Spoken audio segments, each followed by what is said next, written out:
नमस्कार, जय हिंद। स्वागत है आपका स्टडी लवर्स फैमिली में। और आज के इस वीडियो में जैसे कि आप देख सकते हैं, सारे आयोग हमने लिए हैं। मुदालियर आयोग भी, कोठारी आयोग भी और राष्ट्रीय ज्ञान आयोग भी। हमने थ्योरी क्लास में इसका एक रिवीजन वीडियो दिया है। इन तीनों आयोगों के इम्पोर्टेंट फैक्ट के साथ सारे जो भी इम्पोर्टेंट क्वेश्चन बन सकते हैं वो हमने डिस्कस किया था। तो जो भी हमारे ज्वाइन मेंबर हैं, जिन्होंने हमारे चैनल को ज्वाइन किया है, वो इस वीडियो को वो टेस्ट के रूप में लीजिए। अभी आपने थ्योरी पढ़ा है तो ये आपके लिए टेस्ट है, और आप इसमें कितने मार्क्स ला पाते हैं यह आपको कमेंट बॉक्स में जरूर टाइप करना है। 58 आपके लिए एमसीक्यूज हैं। आउट ऑफ 58 जो ज्वाइन मेंबर है उनको तो सारे ही ठीक कर लेने चाहिए, और जो नहीं भी हैं वो भी कितने मार्क्स ला पाते हैं वो भी आप कमेंट बॉक्स में जरूर बताएं। तो काफ़ी इम्पोर्टेंट होगा ये वीडियो परीक्षा की दृष्टि से। तो शुरू कर लेते हैं। सबसे पहला प्रश्न है आपकी स्क्रीन पर, मुदालियर आयोग कब गठित किया गया था? मुदालियर आयोग के बारे में बताना है कि मुदालियर आयोग का गठन कब हुआ था। तो मुदालियर आयोग का गठन जो है ये 1952 में हुआ। ऑप्शन नंबर सी इसका सही उत्तर हो जाएगा। मुदालियर आयोग का मुख्य उद्देश्य क्या था? मुदालियर आयोग का मुख्य उद्देश्य पूछा गया है। तो मुदालियर आयोग का मुख्य उद्देश्य, इसको माध्यमिक शिक्षा आयोग भी कहते हैं, तो माध्यमिक शिक्षा में सुधार करना इसका मुख्य उद्देश्य था। आप लोग अटेम्प्ट करते हुए चलिए। देखिए, मुदालियर आयोग का पूर्ण नाम क्या था? तो आप लोग एक बार ऑप्शन ठीक से देखकर और अटेम्प्ट कर फिर चलिए आगे। तो मुदालियर आयोग का पूरा नाम इनमें से हो गया माध्यमिक शिक्षा आयोग। ऑप्शन नंबर ए सही उत्तर हो जाएगा। अगला क्वेश्चन देखिए। अगला देखिए, मुदालियर आयोग के अध्यक्ष कौन थे? तो मुदालियर, ये तो नाम से ही पता चल रहा है, और नाम था इनका डॉक्टर लक्ष्मण स्वामी मुदालियर। ऑप्शन नंबर 20 का सही उत्तर हो जाएगा। अगला क्वेश्चन देखिए, मुदालियर आयोग ने कौन सी भाषा को अनिवार्य बनाने की सिफारिश की थी? तो किस भाषा को मुदालियर आयोग ने अनिवार्य बनाने की सिफारिश की थी? तो ये अगेन इम्पोर्टेंट क्वेश्चन है। मुदालियर आयोग ने जो है अनिवार्य बनाने की सिफारिश की थी अंग्रेजी भाषा को। ऑप्शन नंबर 20 का सही उत्तर हो जाएगा। अगला क्वेश्चन है, मुदालियर आयोग की रिपोर्ट कब प्रस्तुत की गई थी? तो मुदालियर आयोग की रिपोर्ट प्रस्तुतिकरण की डेट हमें बतानी है। ये थी आपका 1953, 1953 में इन्होंने रिपोर्ट प्रस्तुत की थी। 1952 में इसका गठन हो गया था। मुदालियर आयोग ने शिक्षकों के प्रशिक्षण के लिए कौन सी सिफारिश की थी? तो शिक्षकों के प्रशिक्षण के लिए क्या सिफारिश की थी? बुनियादी शिक्षा, व्यावसायिक शिक्षा, या शिक्षकों के लिए व्यावसायिक प्रशिक्षण, या फिर उच्च शिक्षा? तो आपको अटेम्प्ट करते हुए चलना है, और अपने मार्क्स जो है लास्ट में वो कमेंट बॉक्स में बताना है। इनमें से जो सही आंसर है वो है शिक्षकों के लिए व्यावसायिक प्रशिक्षण की मुख्य सिफारिश करी थी मुदालियर आयोग ने। मुदालियर आयोग के अनुसार विद्यालयों में शिक्षा का माध्यम क्या होना चाहिए? तो विद्यालयों में शिक्षा का माध्यम के लिए ये बोलते हैं, तो देख सकते हैं मातृभाषा हिंदी, अंग्रेजी या संस्कृत। तो मातृभाषा जो है माध्यम होना चाहिए, और अंग्रेजी को भी अनिवार्यतः पढ़ाया जाना चाहिए। ये मुदालियर आयोग की सिफारिशें थी। इसके अलावा मुदालियर आयोग ने शिक्षा में नैतिकता और चरित्र निर्माण पर जोर देने की सिफारिश की थी। अब ये सही गलत बताना है। क्या ये सही बात है? चरित्र निर्माण पर और नैतिकता पर जोर देने की बात करी थी, बिल्कुल सही बात है। ऑप्शन नंबर ए इसका सही उत्तर हो जाएगा। आगे देखते हैं, मुदालियर आयोग ने माध्यमिक शिक्षा में सुधार के लिए कौन कौन सी संरचनात्मक परिवर्तनों की सिफारिश की थी? तो कौन कौन से स्ट्रक्चरल जो परिवर्तन है वो किसकी सिफारिश की थी? तो यहाँ पर देखिए, त्रिस्तरीय शिक्षा प्रणाली, प्रायोगिक शिक्षा प्रणाली, व्यापक विद्यालय प्रणाली, या अनौपचारिक शिक्षा प्रणाली? तो सही उत्तर है इसका त्रिस्तरीय शिक्षा प्रणाली की सिफारिश की थी मुदालियर आयोग ने माध्यमिक शिक्षा में सुधार के लिए। अगला क्वेश्चन है, मुदालियर आयोग ने विज्ञान और गणित की शिक्षा को बढ़ावा देने के लिए कौन सी प्रमुख सिफारिशें की थी? विज्ञान और गणित की शिक्षा को बढ़ावा देने के लिए आधुनिक प्रयोगशालाओं की स्थापना, वैकल्पिक पाठ्यक्रम की पेशकश, ऑनलाइन शिक्षा की शुरुआत, शिक्षकों के लिए विशेष प्रशिक्षण कार्यक्रम? तो इनमें से जो सही उत्तर हो जाएगा आपका, देखिए, आधुनिक प्रयोगशालाओं की स्थापना की भी सिफारिश की है मुदालियर आयोग ने। इसके अलावा शिक्षकों के लिए विशेष प्रशिक्षण कार्यक्रम भी, ताकि वो गणित और विज्ञान की शिक्षा को बढ़ावा मिल सके। तो इस क्वेश्चन का जो आंसर हो जाएगा, ए और डी दोनों जो है इसके आंसर हो जाएंगे। तो ऑप्शन नंबर ए भी सही है और डी भी सही है।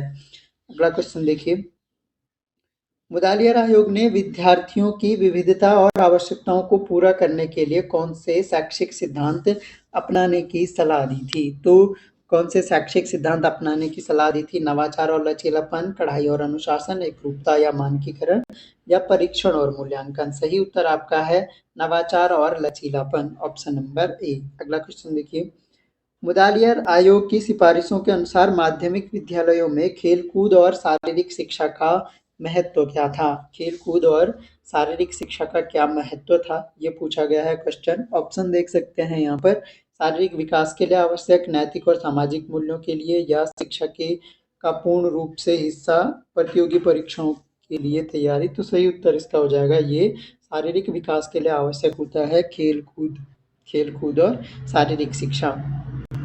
अगला देखिए, मुदालियर आयोग के तहत सिफारिश की गई थी कि विद्यालय में पाठ्यक्रम कौन कौन से अनिवार्य विषय शामिल होने चाहिए। जो विद्यालय का पाठ्यक्रम है उसमें कौन कौन से अनिवार्य विषय शामिल होने चाहिए?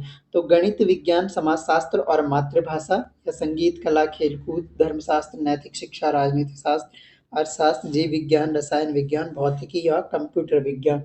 तो सही आंसर है इसका गणित, विज्ञान, समाजशास्त्र और मातृभाषा जो है, इन्होंने मुख्य जो पाठ्यक्रम में विषय अनिवार्य रूप से शामिल होने चाहिए।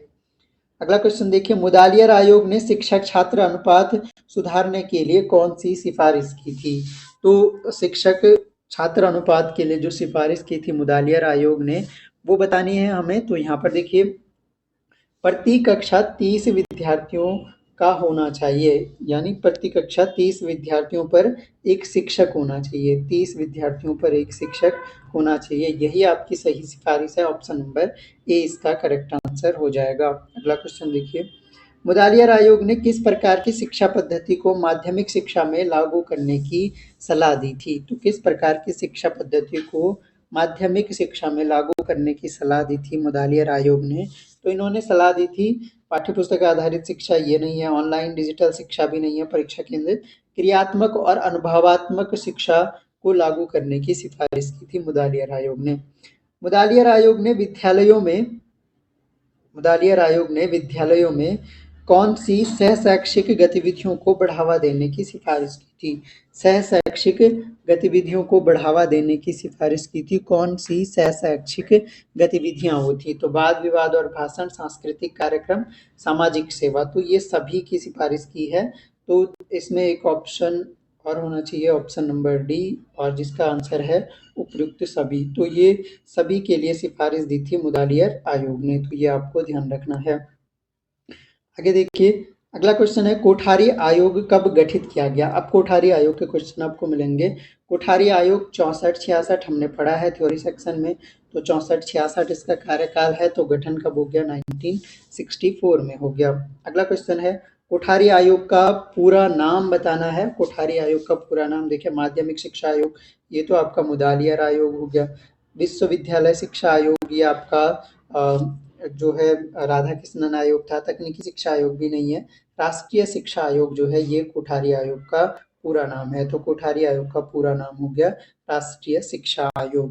अगला क्वेश्चन देखिए, कोठारी आयोग के अध्यक्ष कौन थे? तो ये नाम से ही समझ सकते हैं, Kothari, DS Kothari, doctor DS Kothari, Daulat Singh Kothari इनका पूरा नाम था। अगला क्वेश्चन देखिए, कोठारी आयोग की रिपोर्ट कब प्रस्तुत की गई? तो 64 में गठन होता है, 66 में रिपोर्ट प्रस्तुत की जाती है। तो 1966 इसका सही आंसर हो जाएगा। कोठारी आयोग ने किस शिक्षा प्रणाली की सिफारिश की थी? कोठारी आयोग की जो सिफारिश थी शिक्षा प्रणाली की, वो थी आपकी 10+2+3 प्रणाली। ऑप्शन नंबर ए इसका सही उत्तर हो जाएगा।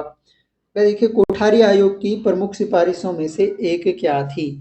तो कोठारी आयोग की जो प्रमुख सिफारिशें हैं उनमें से एक सिफारिश बतानी है। तो इनमें प्रारंभिक शिक्षा में सुधार, माध्यमिक शिक्षा में सुधार, उच्च शिक्षा में सुधार।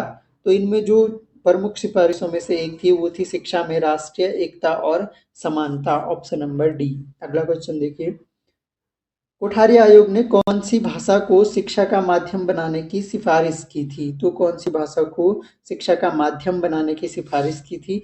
हिंदी, अंग्रेजी, मातृभाषा या फिर संस्कृत? तो शिक्षा का माध्यम इन्होंने बोला था कि मातृभाषा को बनाया।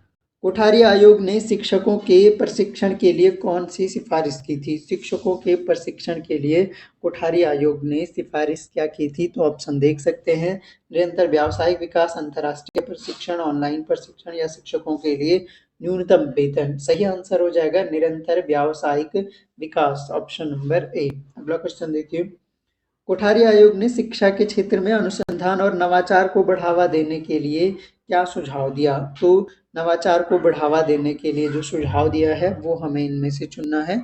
सही उत्तर हो जाएगा अनुसंधान संस्थानों की स्थापना का भी सुझाव दिया, उच्च शिक्षा के लिए अधिक वित्तीय सहायता की बात की है, शोधकर्ताओं के लिए अनुदान की भी बात की। तो उपरोक्त सभी आपका सही आंसर हो जाएगा। कोठारी आयोग ने शिक्षा प्रणाली में विविधता को किस प्रकार बढ़ावा देने की सिफारिश की थी? तो विविधता को किस प्रकार बढ़ावा देने की सिफारिश की थी? विविधता को बढ़ावा देने के लिए कोठारी आयोग ने कहा था एकीकृत पाठ्यक्रम नहीं है, विशेष विद्यालयों की स्थापना भी नहीं है, क्षेत्रीय भाषाओं में विविधता और लचीलापन युक्त पाठ्यक्रम, जो पाठ्यक्रम हो उसमें डाइवर्सिटी हो और लचीलापन हो। का क्वेश्चन है, कोठारी आयोग की रिपोर्ट में शिक्षा के किस प्रमुख सिद्धांत पर जोर दिया गया था? शिक्षा का कौन सा मुख्य सिद्धांत है जिस पर जोर दिया गया था कोठारी आयोग के द्वारा? तो इनमें से ऑप्शन देख सकते हैं, सही उत्तर आपका है शिक्षा का समतामूलक वितरण, ऑप्शन नंबर सी। अगला क्वेश्चन है, कोठारी आयोग ने कौन सी प्रमुख सिफारिश की थी जिसमें महिलाओं की शिक्षा में वृद्धि हो सके? तो कौन सी प्रमुख सिफारिश की थी? सहशिक्षा का प्रावधान या फिर विशेष छात्रवृत्ति या महिला विद्यालयों की स्थापना या उपरोक्त सभी? तो सही आंसर इसका हो जाएगा ये सभी ही सिफारिशें की थी कोठारी आयोग ने। अगला क्वेश्चन देखिए, कोठारी आयोग ने ग्रामीण और शहरी शिक्षा ग्रामीण और शहरी शिक्षा के बीच असमानता को कम करने के लिए उपाय सुझाए थे। कौन से उपाय सुझाए थे ग्रामीण और शहरी शिक्षा के बीच असमानता को कम करने के लिए? तो यहाँ पर देखिए, ग्रामीण क्षेत्रों में अधिक विद्यालयों की स्थापना की जाए, ये भी है। शिक्षकों का ग्रामीण क्षेत्रों में स्थानांतरण होना चाहिए और ग्रामीण विद्यालयों के लिए विशेष वित्तीय सहायता की व्यवस्था की जानी चाहिए। ये सभी जो है उपाय सुझाए हैं कोठारी आयोग ने। अगला क्वेश्चन है, कोठारी आयोग ने माध्यमिक शिक्षा में नैतिक और चरित्र शिक्षा को शामिल करने के लिए कौन से कार्यक्रम सुझाए थे? नैतिक और चारित्रिक शिक्षा को शामिल करने के लिए इन्होंने जो कार्यक्रम सुझाए वो नैतिक शिक्षा पाठ्यक्रम भी है, जीवन कौशल की शिक्षा भी है और सामुदायिक सेवा कार्यक्रम भी है। तो उपरोक्त सभी आपका सही आंसर हो जाएगा। अगला क्वेश्चन देखिए, कोठारी आयोग ने शैक्षिक शोध को प्रोत्साहित करने के लिए कौन सी सिफारिश की? शैक्षिक जो शोध है, रिसर्च को प्रोत्साहित करने के लिए इन्होंने कहा था कि अनुसंधान संस्थानों की स्थापना की जानी चाहिए, शोध अनुदान का प्रावधान होना चाहिए और अंतर्राष्ट्रीय सहयोग का विकास होना चाहिए। तो उपरोक्त सभी इसका भी सही आंसर हो जाएगा। कोठारी आयोग ने किस प्रकार की शिक्षा को बढ़ावा देने पर जोर दिया? किस प्रकार की शिक्षा को बढ़ावा देने पर जोर दिया? सैद्धांतिक शिक्षा, व्यावसायिक और तकनीकी शिक्षा या पारंपरिक शिक्षा या धार्मिक शिक्षा? तो इसको तो आप वैसे भी एलिमिनेट कर सकते हो, पारंपरिक शिक्षा जो है कोई नहीं देना चाहेगा, धार्मिक शिक्षा भी ज़्यादा देना नहीं चाहता है, धार्मिक शिक्षा जो है वैसे भी सही नहीं है। सैद्धांतिक शिक्षा का भी विरोध किया जाता है, तो व्यावसायिक और तकनीकी शिक्षा का समर्थन किया, जोर दिया कोठारी आयोग ने। कोठारी आयोग ने विद्यालय प्रबंधन और प्रशासन सुधार के लिए कौन से उपाय सुझाए थे? तो विद्यालय प्रबंधन और प्रशासन सुधार के लिए जो उपाय सुझाए उन्होंने वो सुझाए थे, शिक्षकों के लिए प्रशासनिक प्रशिक्षण की व्यवस्था हो, विद्यालय प्रबंधन समितियों का गठन किया जाए और प्रबंधन में सूचना प्रौद्योगिकी का उपयोग किया जाए, यानी आईसीटी का उपयोग किया जाए। तो सही उत्तर हो जाएगा उपरोक्त सभी, ऑप्शन नंबर डी। अगला क्वेश्चन है, कोठारी आयोग ने शिक्षा के वित्त पोषण के संबंध में कौन सी सिफारिश की थी? शिक्षा के वित्त पोषण, सार्वजनिक निजी भागीदारी, शिक्षा पर सकल घरेलू उत्पाद जीडीपी का 6% खर्च किया जाए। तो ये सिफारिश की थी वित्त पोषण के संबंध में कोठारी आयोग ने, और आप लगा सकते हैं कि 1966 में ये सिफारिश कर ली गई थी, लेकिन आज तक भी भारत जो है अपनी जीडीपी का 6% शिक्षा पर खर्च नहीं करता है। तो इसीलिए शिक्षा व्यवस्था इतनी डेवलप हमारे यहाँ पर नहीं हो पाई है। आंसर हो जाएगा ऑप्शन नंबर बी। अगला क्वेश्चन देखिए, कोठारी आयोग ने शिक्षा में तकनीकी प्रगति और नवाचार को बढ़ावा देने के लिए क्या सुझाव दिया था? तकनीकी प्रगति और नवाचार को बढ़ावा देने के लिए जो सुझाव दिया है वो हमें बताना है। तो यहाँ पर देख सकते हैं ऑप्शन आधुनिक प्रयोगशालाओं की स्थापना, शिक्षकों के लिए तकनीकी प्रशिक्षण, डिजिटल शिक्षा के लिए बुनियादी ढांचे का विकास। तो ये भी सभी आंसर हो जाएंगे। अगला देखिए, राष्ट्रीय ज्ञान आयोग से संबंधित प्रश्न है नेशनल नॉलेज कमीशन। तो नेशनल नॉलेज कमीशन का गठन कब हुआ? तो हमने थ्योरी सेक्शन में अभी पढ़ा है, कल के ही वीडियो में, अभी हमने हाल ही में पढ़ा है इसको। तो आपके लिए सही आंसर इसका हो जाएगा 2005 में गठन हुआ है नेशनल नॉलेज कमीशन का, ऑप्शन नंबर बी। अगर देखिए, राष्ट्रीय ज्ञान आयोग के अध्यक्ष, तो अध्यक्ष हमने डिस्कस करे थे सैम पित्रोदा जी हैं, ऑप्शन नंबर ए। और अभी हाल ही में जो सैम पित्रोदा से रिलेटेड अभी चर्चा में रहे हैं ये करंट में सैम पित्रोदा, आप लोग बताइए कि किसी पद से इन्होंने रिजाइन दिया है, कमेंट बॉक्स में बताइए। करंट अफेयर्स का भी एक क्वेश्चन आपके लिए तैयार हो जाएगा।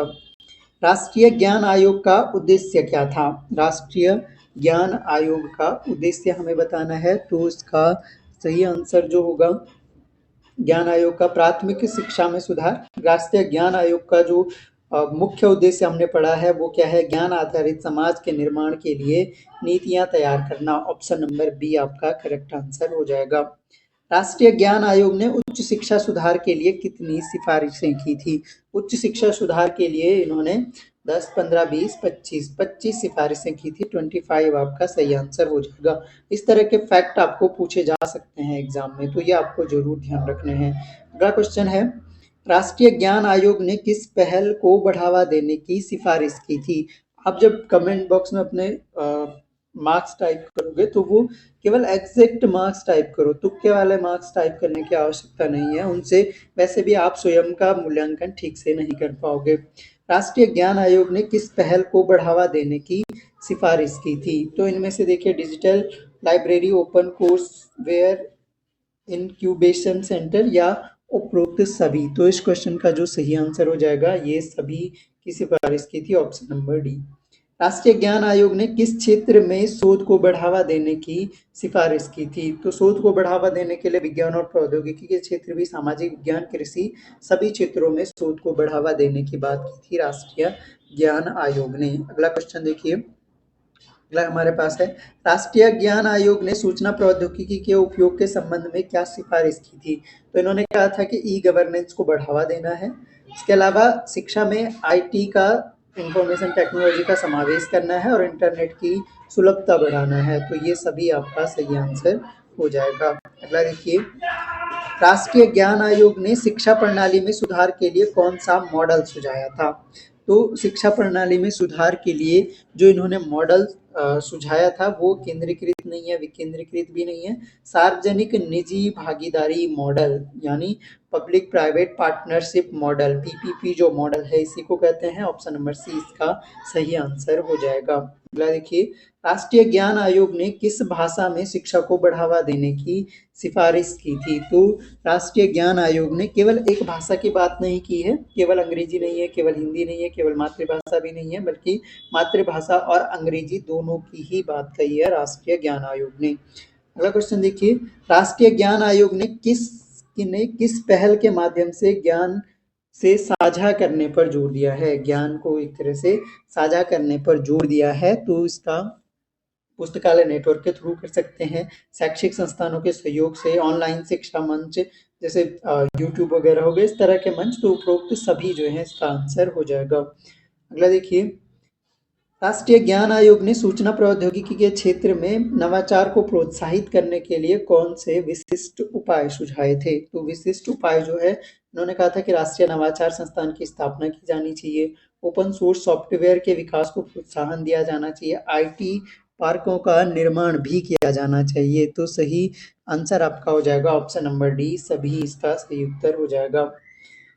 राष्ट्रीय ज्ञान आयोग ने किस प्रमुख क्षेत्र में सुधार के लिए सिफारिश की थी जो भारत की वैश्विक प्रतिस्पर्धात्मकता को बढ़ाने में मदद कर सकता है? तो भारत की वैश्विक प्रतिस्पर्धात्मकता को बढ़ाने में कौन मदद कर सकता है? शिक्षा कर सकता है, और उच्च शिक्षा के लिए इन्होंने जोर दिया था कि इसमें सुधार करने की जरूरत है, क्योंकि उच्च शिक्षा अगर भारत की बेहतर होगी तो ये वैश्विक पटल पर भारत की प्रतिस्पर्धात्मकता को बढ़ाएगा। ऑप्शन नंबर ए इसका करेक्ट आंसर हो जाएगा। अगला देखिए, राष्ट्रीय ज्ञान आयोग ने कितने वर्षों की अवधि के लिए अपनी सिफारिशें प्रस्तुत की थी? तो इन्होंने जो अपनी सिफारिशें प्रस्तुत की थी वो 5 वर्ष की अवधि के लिए की थी, ऑप्शन नंबर बी। अगला देखिए, राष्ट्रीय ज्ञान आयोग ने किस प्रमुख सिफारिश के माध्यम से शिक्षा में गुणवत्ता सुधारने पर जोर दिया था? कौन सी प्रमुख सिफारिश थी जिसके द्वारा शिक्षा में गुणवत्ता सुधारने पर इन्होंने जोर दिया था? तो सही उत्तर हो जाएगा इसका स्वायत्तता और जवाबदेही बढ़ाना, option number A correct answer हो जाएगा। अगला देखिए, राष्ट्रीय ज्ञान आयोग ने नेशनल पोर्टल के विकास की सिफारिश क्यों की थी? इन्होंने नेशनल पोर्टल के विकास की बात कही थी और वो क्यों कही थी ये हमें बताना है। तो यहाँ पर देखिए, सरकारी सेवाओं को ऑनलाइन उपलब्ध कराने के लिए नहीं, ऑनलाइन शिक्षा सामग्री की सुलभता बढ़ाने के लिए, ऑप्शन नंबर बी इसका करेक्ट आंसर हो जाएगा। अगला देखिए, राष्ट्रीय ज्ञान आयोग ने अनुसंधान और विकास, रिसर्च एंड डेवलपमेंट को बढ़ावा देने के लिए किस प्रकार के वित्तीय उपायों की सिफारिश की थी? तो इन्होंने जो वित्तीय उपाय बताए थे वो बताए थे कि कर प्रोत्साहन यानी कर के लिए प्रोत्साहित किया जाए देने के लिए, शोध अनुदान, रिसर्च में जो है अनुदान किया जाए, सार्वजनिक निजी साझेदारी, उपरोक्त सभी, ये सभी विकल्प इन्होंने सुझाए थे। अगला क्वेश्चन देखते हैं, राष्ट्रीय ज्ञान आयोग ने शैक्षिक संस्थानों में किस प्रकार की शैक्षिक व्यवस्था की सिफारिश की थी? शैक्षिक संस्थानों में जो शैक्षिक व्यवस्था की सिफारिश की थी राष्ट्रीय ज्ञान आयोग ने, वो की थी इसमें लचीला पाठ्यक्रम की सिफारिश की थी, ऑप्शन नंबर ए इसका सही उत्तर हो जाएगा। राष्ट्रीय ज्ञान आयोग ने सरकारी दस्तावेजों और सूचना को किस प्रकार सार्वजनिक करने की सिफारिश की थी? सरकारी दस्तावेजों और सूचना को किस प्रकार सार्वजनिक करने की इन्होंने सिफारिश की थी? तो इसका सही आंसर हो जाएगा मुक्त सूचना नीति के तहत, ऑप्शन नंबर बी इसका सही उत्तर हो जाएगा। अगला देखिए, राष्ट्रीय ज्ञान आयोग ने ग्रामीण क्षेत्रों में शिक्षा सुधार के लिए कौन सी सिफारिश की थी? तो ग्रामीण क्षेत्रों में शिक्षा सुधार के लिए इन्होंने सिफारिश की थी। एक तो डिजिटल साक्षरता अभियान की बात की थी, ग्रामीण विद्यालयों में इंटरनेट कनेक्टिविटी की बात की थी और शिक्षकों के लिए विशेष प्रशिक्षण कार्यक्रम की भी बात की थी। तो उपरोक्त सभी आंसर हो जाएगा। राष्ट्रीय ज्ञान आयोग ने उच्च शिक्षा के क्षेत्र में सुधार के लिए कौन सी प्रमुख सिफारिश की थी? तो उच्च शिक्षा में सुधार के लिए जो प्रमुख सिफारिश की थी इन्होंने, विश्वविद्यालयों को अधिक स्वायत्तता देना या शिक्षा में भ्रष्टाचार को कम करना, विद्यार्थियों के लिए रोजगार पाठ्यक्रम या उपरोक्त सभी। अब देखिए, हर जगह उपरोक्त सभी नहीं लगा देना है, जहाँ भी उपरोक्त सभी दिख रहा है इसका आंसर उपरोक्त सभी नहीं है, इसका आंसर है विश्वविद्यालयों को अधिक स्वायत्तता देना। उच्च शिक्षा के क्षेत्र में इन्होंने जो प्रमुख सिफारिश की थी, तो ऑप्शन नंबर ए इसका करेक्ट आंसर हो जाएगा। तो कुल मिलाकर ये हमने 58 एमसीक्यू डिस्कस किए। आपने आउट ऑफ 58 कितने मार्क्स गेन किए वो आपको कमेंट बॉक्स में जरूर बताना है। वीडियो आपको कैसा लगा ये भी कमेंट बॉक्स में जरूर बताएं। वीडियो पसंद आता है तो लाइक जरूर करें और अपने दोस्तों तक जरूर पहुंचाएं जिनको भी इस तरह के वीडियोस की नीड है। बाकी आप थ्योरी सेक्शन के लिए हमारा चैनल ज्वाइन कर सकते हैं। ओनली 29 रुपीज़ पर मंथ आपको उसका चार्ज पड़ता है, वो भी मेंटेनेंस चार्ज टाइप का है। आपको प्रॉपर पीडीएफ नोट्स अवेलेबल मिलते हैं, सारी काफ़ी सुविधाएं आपको उसमें मिलेंगी और यूनिट्स लगभग हमारी कंप्लीट होने वाली हैं। कोर्स लगभग 80% से अब पूरा हो चुका है। तो thanks a lot for listening. मिलते हैं नेक्स्ट वीडियो में, तब तक के लिए जय हिंद।